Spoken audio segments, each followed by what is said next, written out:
Welcome to the Land Your Bet Sports Betting Show, NFL Week 10, and we are looking at the early lines here. Nate and Josh with you guys. Going to have some early looks here, about 6 games we're running through. Going to have some player prop projections for you as well.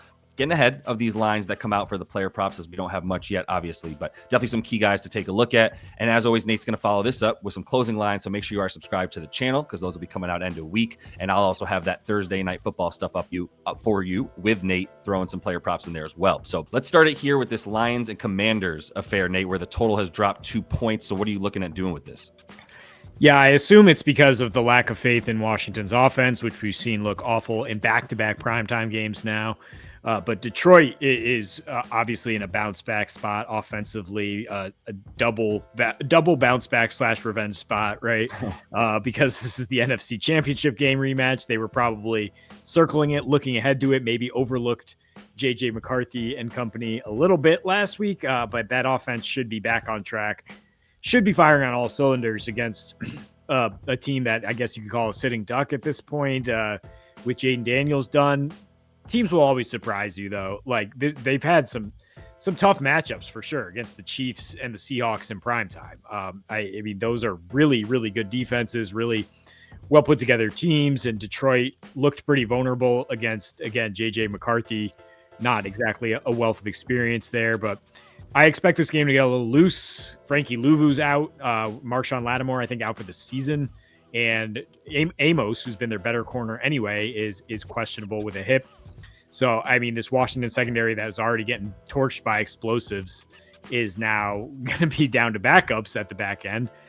You still got to be wary of Jared Goff outdoors. I know people are not going to be running to put the Lions in their teases at this point after they let everybody down last week, but I think they will get the win here. Not sure if they can cover double digits, but I think they're going to have a nice day offensively. Yeah, so maybe their team total is worth a look as well. But like you said, you want to be a little bit wary of that. If it's a little bit high and you're considering that there's a bit of a bump downward for Jared Goff in the outdoors, then yeah, I think it's getting a little bit nasty, I believe, up there in the Northeast. But I would go ahead and look at Jameson Williams in this one. Once again, I do think that he's going to be continuing what we've seen from him recently, right? We sort of heard the OC here say, my bad, be a culpa here that I wasn't using Jameson Williams quite enough before we went into the bye.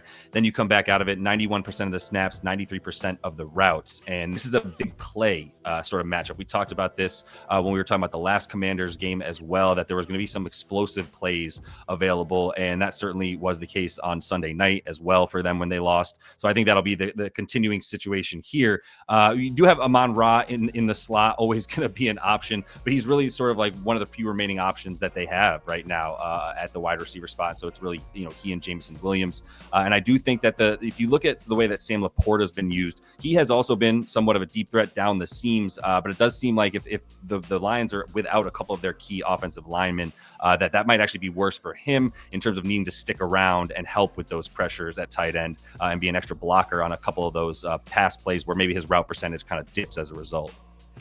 Yeah, and I mean, part of the reason they got blown up last week is because Jahmyr Gibbs had to hang in there and block. Right. Was not able to get on the pattern, able to get going as a rusher. So, yeah, maybe Detroit adjusts a little bit as far as Laporta blocking more. It's rare you get an OC just like admitting this fully, just like, I got to feed this guy more. It's like you have no reason to say that publicly, but thanks for letting us know. We've been wondering as well. And if you look at Jameson Williams' runway here in terms of his matchups, like it is good for a while. Like, so I mean, he was dropped in some fantasy leagues and I was like, okay, I'm gonna take a little speculative ad on this guy for sure, because he can fly. Marcus Mariota can fly. And so I think you just take the rushing here, not worry about Washington's ineffective wide receivers right now, but assume he's going to be scrambling. He's going to be in comeback mode. This is his best skill. He actually has the best escape rate of all QBs. He has the second most designed runs per game among all QBs, not even starting some of those games. He's averaging 6.8 yards per carry. The Lions D, they bring pressure. They also play a lot of man coverage, not quite as much as last year, but they do play enough. And that's why they allow the 7th most rush attempts to quarterbacks. They haven't given up many yards per carry, 3.3, but last year it was 6.2. And it all depends on who the guy is that's actually like taking off against your defense, right? And Mariota's an athlete. I don't know if these wide receivers can get open that much. I don't know if the Washington run game is going to have any success, but I think he's going to be dropping back like 36 plus times at least, and I expect him to take off on some of those. Yeah, I would imagine some of those dropbacks are actually designed runs, to be honest, delayed runs, things of that nature. He got the attempts early, especially last week. Ended up just creeping over because his rushing prop, you got to just be careful, probably going to come out at like 33, 34 and a half rush yards for him. I would imagine around there. So just be careful that if it's a bit higher than that, you might be falling out of range for him. But the attempts, to your point, are going to be there. So if they're like 6.5, 7.5, I could see that.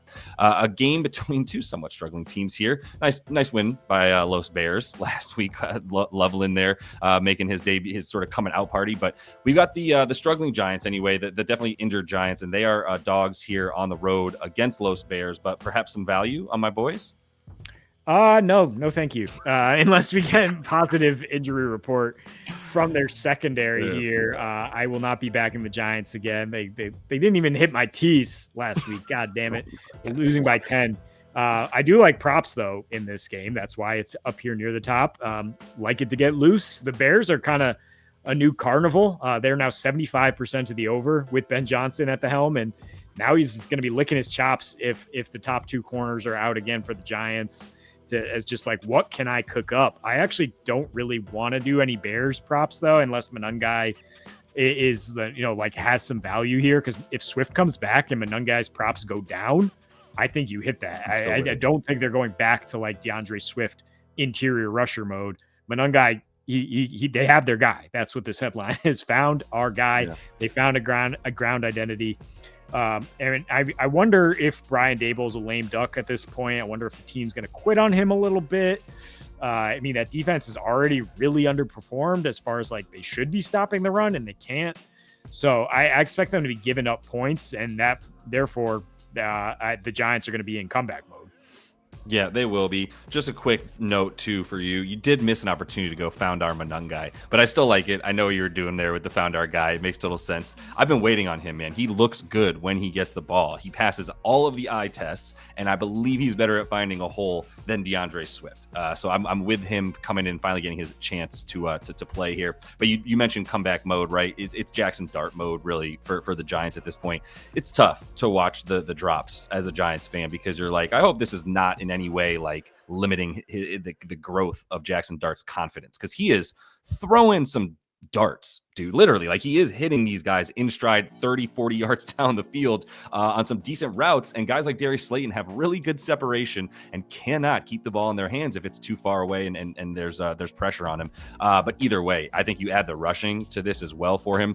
In the trailing game script, I think there's going to be a lot available for them against the Bears. Problem is like they don't even trust Tyrone Tracy anymore. Devin Singletary ended up getting more carries. Like, Jaxon Dart had to last week and will continue to have to be a major part of the run game for the Giants. It's also hopefully going to help the running backs increase their yards as well when you have the threat of Jaxon Dart running on design plays. But those scrambles and those design runs help a lot when you're in, let's say you're in shotgun and you're going up against the man defense of the Bears. Then they're not going to keep their eyes on the quarterback the way you do in zone. That's why we definitely try to target those man defenses a bit more, which is few and far between the NFL these days, but you try to target those when you take those QB rushing yards. Man, he is very fun to watch. He is clearly an above average QB in the NFL today. I mean, in a vacuum, is he not like the 10th to 12th best QB? Like, he is fifth. He's fifth against the blitz. He puts the ball in these catchable places against the blitz with a bad offensive line. He escapes. Like, he does everything that you would ask behind with a bad supporting cast. And he just keeps, he hasn't really put up big numbers yet because, like you said, the drops are hurting that. There's a lot of unrealized air yards. And I think in the right situation, like, again, with the Bears being a carnival, he could put up a big number here if he can get some help from his receivers. Yeah, Jaxon Dart, Drake May, both just flew up the dynasty, fantasy football rankings. For those of you that are looking to stash some QBs of the future, those two guys are probably going to be their franchise quarterbacks now. At this point, they've proven that. So if we're looking at the teams in purple here, got the Ravens in Minnesota taking on the Vikes, and this total has risen. And what do you make of that, Nate? Yeah, it's really a question of what do you believe in. If you're, where are you planting your flag here? It's going to be an interesting bet on the spread as well. I mean, Ravens toggling 3.5 to 4.5. I would lean Ravens on the spread. I would lean over because I would lean Ravens team total because we're expecting the Ravens to carry this if we're going over. At the same time, I think JJ McCarthy looked pretty fresh off his little vacation there while learning the ropes behind Carson Wentz. I mean, he should still have success here because this Ravens defense can still be had, especially by good early scripts. We've seen over and over, like in the first half, like the Dolphins left so many points on the field there in that last game. Like they should have easily had like 14 to 20 points going into halftime. They wind up, that would have gone under this total. I don't think the Vikings will miss their chances like that. I think Kevin O'Connell is better than Mike McDaniel, maybe on par with Ben Johnson, who shredded the Ravens secondary early in that game. And the Ravens are not going to be getting pressure like the Lions did, which caused JJ to turtle a little bit, but he still was getting it out quick, getting it out to his first read. And that shows you that Kevin O'Connell is back on his quarter whisperer stuff. But on the other side, it's going to be the more interesting matchup, right? Is like Lamar was like limited to the pocket in his return. He was not running. He did not look like a full go. Now his 10 days, he's going to need to run against this Vikings defense. He's going to need to be mobile at least. If they blitz him like they did Goff, like he's gonna have to counter. And I mean, that's why he's been so good against the NFC, is that ability to scramble better than any other quarterback. And that's why, I mean, the last season against NFC teams, like these games are averaging 56 points per game with the Ravens. And the season before that, there were multiple games where the Ravens scored like 37, but shut out the other team, and their defense isn't doing that anymore. That's why I think the game total is worth a look. Yeah, no, it makes sense. And the like you said, it's just the consistent change in the Vikings defense to this season over the course of different weeks when they were really bad at defending the run for a bit, then pick that back up. We know they were good at it last year, but I think the blitz against Lamar does just lead to those opportunities. And I do think the guy that he's going to continue to target in the right spots here is Zay Flowers. Also do like Likely, right? Like Isaiah Likely and Zay Flowers seem to be the two guys that need Lamar Jackson out there for sure. But I think you're starting to see how Minnesota's showing some more of its weakness on the edges, especially. And then when he gets into the slot, he is running a good amount of sort of like wheel routes with Lamar. There was a couple of games where he had a really nice ADOT compared to what we expect from Zay compared to like last year, where there was times where it was like less than 7 yards for him. And this year it's raising a bit. So with Lamar back, you'd like him. I mean, even if Lamar, we talk about his rushing, but like Lamar is going to be passing. And as we go on in the season and we want to keep him healthy, then you are looking for him to stay in the pocket. That's how this happens. And that's where the Vikings defense is a bit more vulnerable, is when you do that and you stay away. You do get rid of the ball quickly enough, especially the guys like Zay Flowers in the slot, right? And I do think he'll be moved around a decent bit, but the key is like when he's playing in the middle of the field, he does have kind of the best matchup against the nickel corner there in Metellus. And you look at the guys that have done well from there. I mean, Ladd had his big day that he finally got to. Davante got there, and then Amon-Ra as well, right, from that spot. So you continue to like that type of player here to get those yards. And the receptions look good with Lamar, but I am looking at like high targets, high yards, high everything for him. In this one, I actually traded for him in fantasy, looking at their matchups, knowing Lamar is going to be healthy. I think he has big numbers down the stretch against some weak pass defenses. Yeah, that's a good call. I mean, weeks 1 and 2 averaged 7 catches for 109 yards per game. Yeah. Was like maybe among the top 5 wide receivers in target share. Yep. And all sorts of stats there before Lamar then picked up the hammy and had to go out. I mean, Zay still maintained his production as far as catches, just not the type of explosive plays you'd expect to see. But he is still 8th in yak. Yeah, those quick guys you mentioned have given Minnesota problems, and he is maybe quicker than everybody. Like he is getting so much separation, especially against zone, which is what Minnesota runs behind those blitzes. Yep, that's a perfect spot for him. So looking at this division rivalry, usually a really fun game, still looking like it's going to be a fun game despite the injuries on San Francisco. The market still has this at 3.5, hasn't pushed it either way. And like, look, man, like I think the smart play here personally, and I know where you're at too, but I think the smart play is the Rams. And that also just makes me go, well, that isn't it usually what you don't expect that happens in this matchup with these two head coaches. But we already got that, right? Yeah, we got it earlier, Rams, and they are better on the road under McVay sometimes, at least against expectations. They're 55% ATS under McVay. I mean, he is only 5-10 regular season against Shanahan. Did win the 1-0 the postseason matchup, and this is a huge one right? I mean, it's now the best division in football, NFC West. Like now, both teams are going into double division games. They have another one after this, so it's just absolutely a huge spot. You could basically treat it like a postseason game. The Rams, they're going to be on their job, and the Niners lost yet another key piece. Right, they lost their first rounder, Jameson Williams, on the defensive line, a line that was already getting the least pressure in the NFL. And Matthew Stafford's playing out of his mind. So yeah, if you're gonna bet on the spread here, like I gotta like get off the Shanahan magic at some point and be like, look, the better team, like power rating probably third for the Rams here, and the Niners are definitely around middle of the pack with these injuries, despite all the great coaching.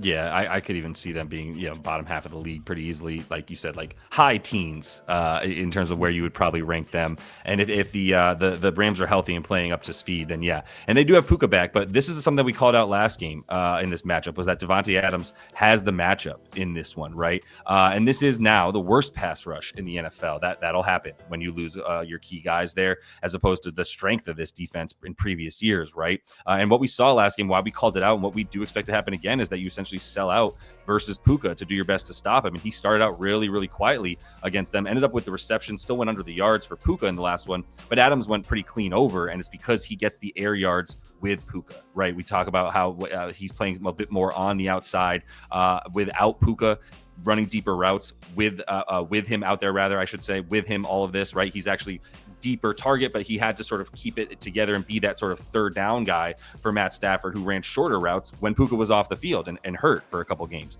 Now we get him back. We see him in a really good spot here, in a good matchup against a defense that has struggled to sort of defend him regardless of which team he's been on over the course of the past few years. You look at his matchups in these games against Kyle Shanahan, and this includes a few other teams, obviously the Shanahan coach, but it's 6 games, 8.5 receptions, 120. And I still think he's more likely to get the 5 for 80, 5 for 85 in this game. That kind of feels like where he's going to be at with a solid 15 to 17 yard average reception. Yeah, that's the key, is that he has these long developing routes, so you need the line to hold up, and the Rams offensive line is going to have a huge advantage here. And the other key, that Shanahan is kind of like the new Belichick in terms of we got to cut off the head of the snake. We got to take out their top wide receiver. You look at recent matchups, Egbuka, 24 yards, Drake London, 42 yards, Wandale, sad face, 9 for 46. How did he have 9 for 46? So he runs on the line of scrimmage. His route is on the line of scrimmage. I know. He had no yak. Oh man, that killed me. That was a great read for 50 yards, and he did not get there. But yeah, the point is, the Rams have had 3 straight cakewalks. We saw what Davante did with Puka out, but now Puka back in there is actually helpful for him to break those big plays, because you really got to sell out underneath for Puka. And I mean, Puka now, chest injury, ankle injury, knee injury, every week he's going to be out at some point, at least getting checked out, if not knocked out of the game. And Davante is just doing fine health wise. Yeah, for sure. Yeah, let's move to this last one. I'm glad we saved the best for last here. Man, how many years every year if these teams play, do we just consider it the duty bowl? We just bring up the the last time these teams made the playoffs or whatever. But we've got Cleveland now switching over to the favorite, because the Jets just got rid of their 2 best defensive players, right, Sauce and Quinshon Williams. So yeah, now it's going to be give up time, basically. And now it's playing for a draft pick and seeing what you can who's going to stick around it's just an early end to the season for the Jets. So it does seem like a good spot, still under a field goal, to take a struggling Browns team that will still bring it on the ground as best it can. And now it's going to have a bit easier of a time, I would imagine. Yeah, I'm kind of bummed that we don't get the Browns and don't get to just keep hammering this all week until the public forces it to flip. I mean, now it just flipped because sharp bettors who were watching the trade deadline news were just like, yep, gonna bet a big sum now on the Cleveland Browns. But this was wrong team favored from the bat. I mean, best unit on the field is the Browns defense. Is not even close. The Jets don't have a good unit. They have an extremely sack prone quarterback now going up against Myles Garrett, who just sacked, a lot of people's MVP, Drake May, 5 times on his own damn self. You got the Browns. Both teams off a bye, but the Browns are a bit underrated because before the bye, they decided not to take a bye after London. So they went to Pittsburgh, to New England, obviously very tough spots there. And in between that, they just beat down the Dolphins, who, by the way, beat the Jets.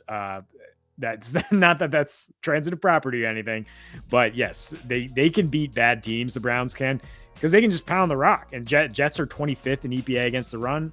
Browns are number one. So like if it's a team that these might be the two worst passing offenses in the league, and so who's better against the run? It's not rocket science.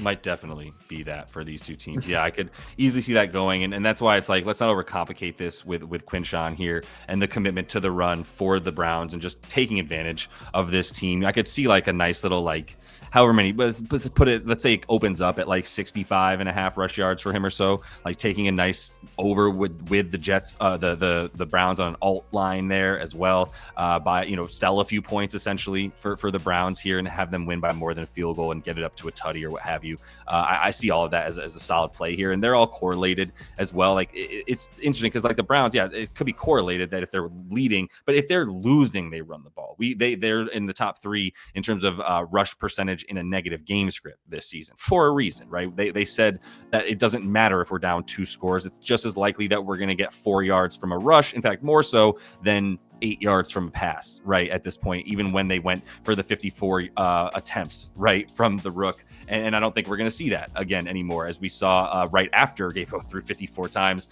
Then you see Stefanski come out immediately and be like, yo, that's never going to happen again. My bad. It just won't, right? Even in the game where the winds were swirling against the Dolphins, it was still like, we're still going to really just continue to run the ball no matter what. Like, I'm not even throwing at all over the place. So I think Judkins come back with another 16 rush attempts, had a few really tough games that really depressed, I think are going to help deflate the lines. And the fact that like even without Quinshon Williams, the Jets are still going to look on paper as though they're still a better rush defense, say, than pass defense. And I don't think it matters at this point. The vibes are so low.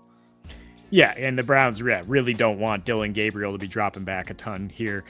He doesn't want to push the ball down the field. And we see with lots of different teams that they come out of the bye and they just really, really commit to the run. And if you can, in the right matchup, you will commit to it, and the Browns will here. So I would expect to see more 12 personnel with both tight ends now that Njoku did not get traded.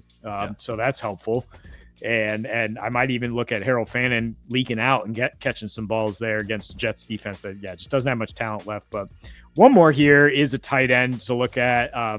Not having any lean here towards the Saints or Panthers, but do think the Panthers are rightly favored, 5.5. Could get out to a lead and then force Tyler Shuck to drop back a lot again.